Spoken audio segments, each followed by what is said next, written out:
Bitcoin had a chance to do something really nice, but instead it's confirmed something very, very scary. And I want to break this down for you on this chart right here. In the last video, I was very sure that we would be moving up because we were consolidating at resistance, but unfortunately, it didn't end up working out, and Bitcoin is now back down to this support area. We're actually just faking out below it right now, so I don't know if we're going to get a big drop below.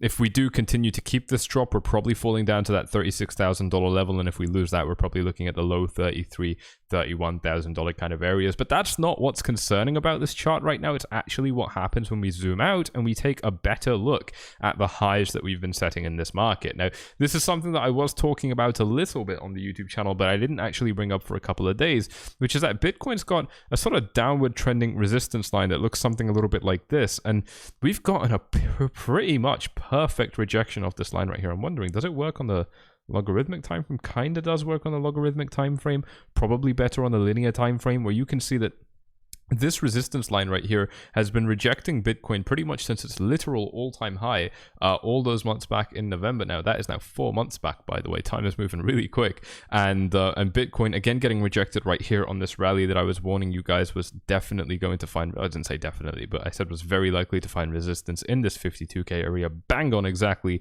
what happened, and then the market moving down again, finding resistance here, and yes, now just finding a rejection right now.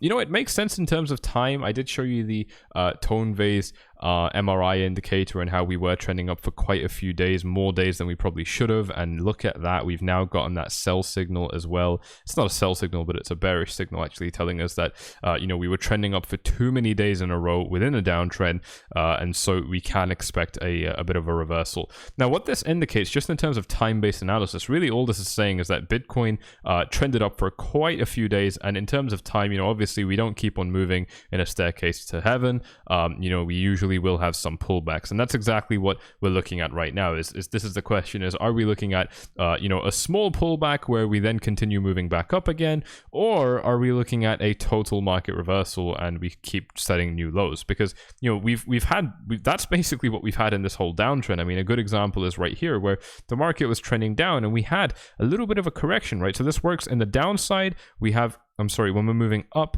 we have corrections to the downside, and when we're moving down, we have corrections to the upside. And you know, and the question is, well, do these corrections completely reverse the market and we move up? Sometimes they do, like right here, or do they continue the market down, like right here? So, you know, this is basically the same thing as if I replay the chart. I just want to put this stuff into perspective for you so that we have a very well-informed view of the market. You know, a lot of people don't even ask these questions, and that's why they tend to do so badly. But if we look at this, for example, right here on the 4-hour time frame, this isn't the best example ever, but everything that happens basically after this red line, and yeah, let's just say this area here and this area here, you know, there are similar situations where the market moves down, we form a reaction rally, and, you know, at this point, it's kind of up in the air. You know, is Bitcoin gonna keep rallying up and reverse this and then, you know, move back up in an uptrend, or is it going to now continue the trend and move down again? And obviously we know what happens here. Bitcoin does in fact move down again because this was actually a continuation pattern. And then we have the same situation right here where we have a chance where the market could potentially be recovering up right here, right? Look at this. I can actually move this red line a little bit further out to over here.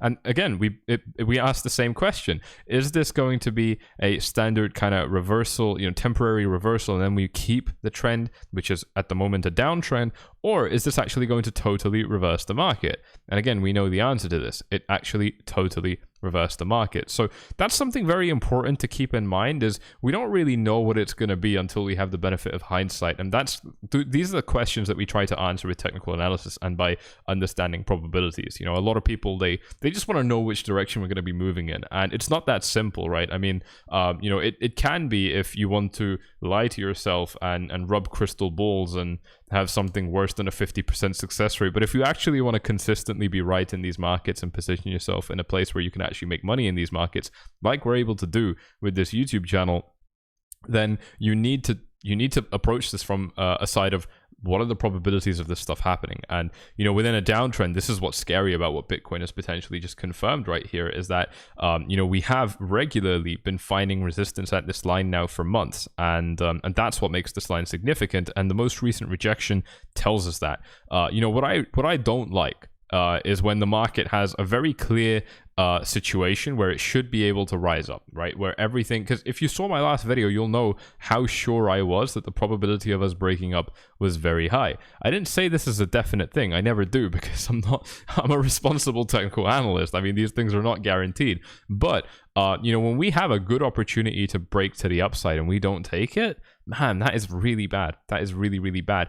To be fair, we were still in resistance. We were in the 4-hour EMA, the 4-hour Ichimoku cloud. We were just below the 1-day EMA ribbon, which is now looking like a very obvious confirmed rejection from the 1-day EMA ribbon. Look at this. We basically just hit it right here, and now we're moving down. You know, like I said, we do still have a little bit of support from this diagonal trend line that's trending upwards, but you know, we pretty much have already collapsed below it. And again, we move it back to this chart where I don't have anything drawn. And the primary thing for me is just seeing this potential new rejection coming into the market, and how actually, you know, one of the key things I was talking about on this YouTube channel in one of our recent videos here, if you were subscribed, you would have seen this, so just make sure that you are, is this pattern right here, the Wyckoff pattern, which I will also show you on this link. Bear with me while I pull it up.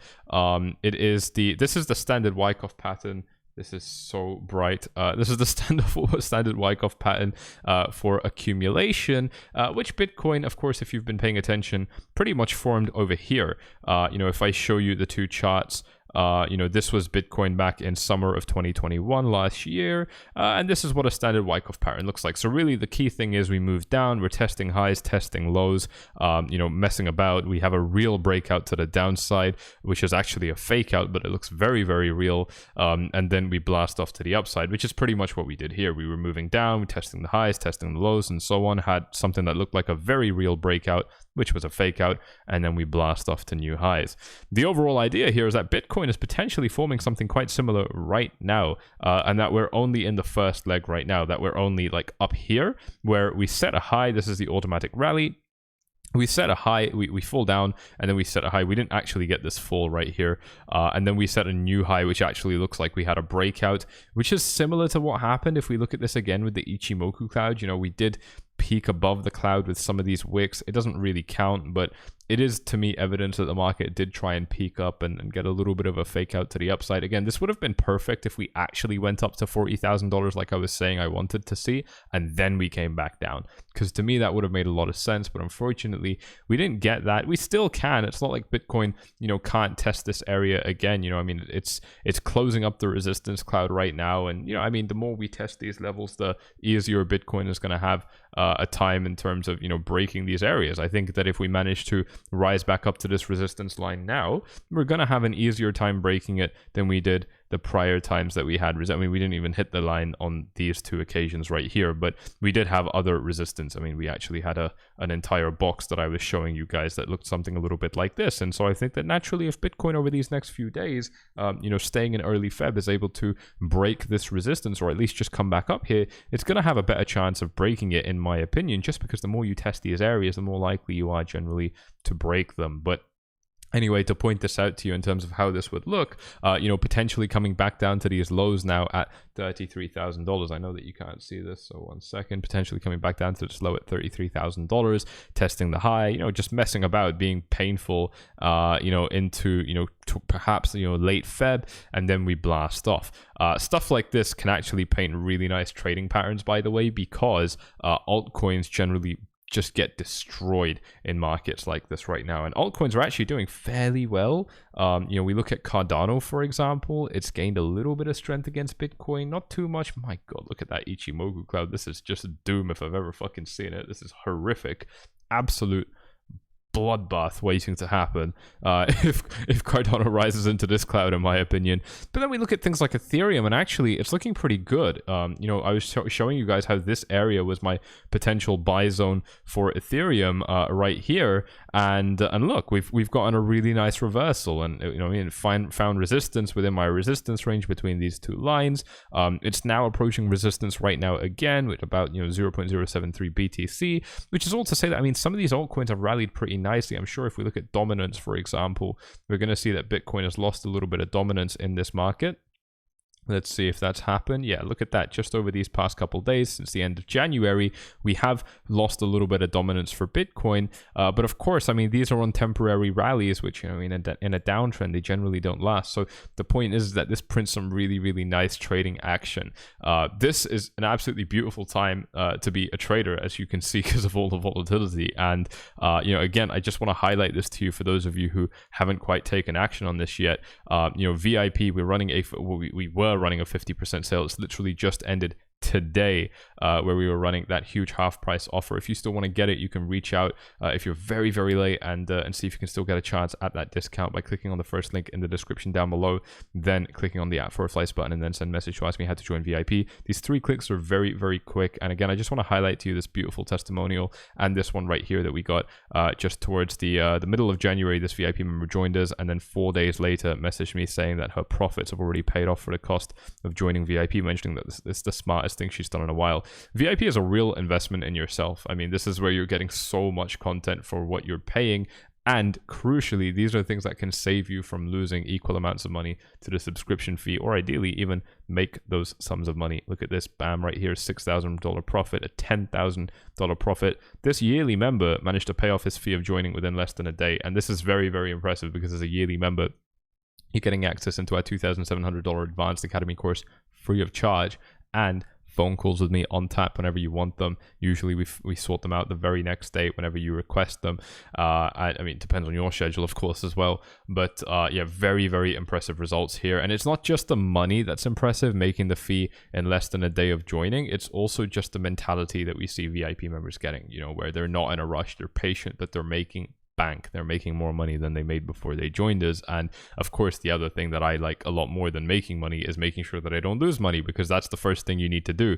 And we tend to see people trading in much safer ways after they join VIP, which is better for your long-term growth. I mean, of course, you know, a lot of people just want to, you know, throw their money on a million different things and turn you know, $1,000 into $1 million, and you can try it and it won't work, and then you can lose your money and realize that you're in the shitter, or you can do things right from the beginning. It's really up to you. And of course, I mean, if you're watching and you're 12 minutes into this video, you're probably one of the real ones that actually appreciates respecting your money and doing things the right way, so that you don't fuck around and waste time and throw away opportunities. This is your chance to see how a lot of other people have been able to do that inside of these markets by clicking on the first link in the description down below @4flights, and then send message. Like I said, that 50% discount ended today, but you can get yourself in. Just see if you can still get it by the time you reach out. And again, just moving us back to the video here, like I was saying, altcoins potentially looking very, very interesting in ranges like this. But of course, what this does mean is that Bitcoin potentially could be looking to range back down to this area right here. I think it all depends on how Bitcoin interacts with this level right now. I'm a little bit surprised that it's actually holding on to the support area right now, but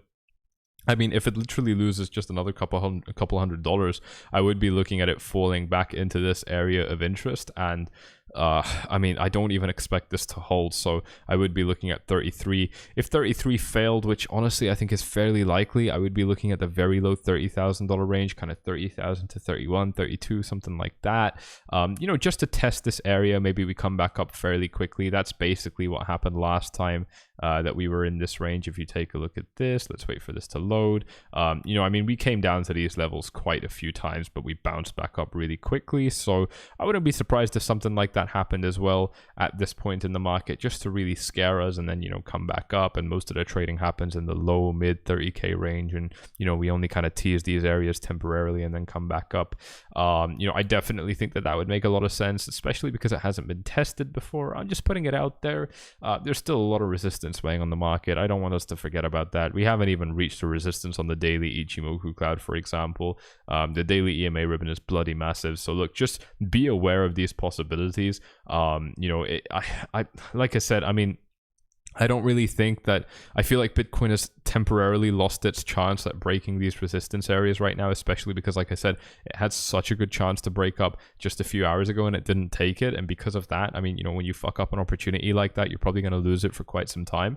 But if we somehow do manage to muster the strength and tackle this area again, I am again going to be fairly optimistic that we're going to break that resistance and blast off, just because we tried so much over here.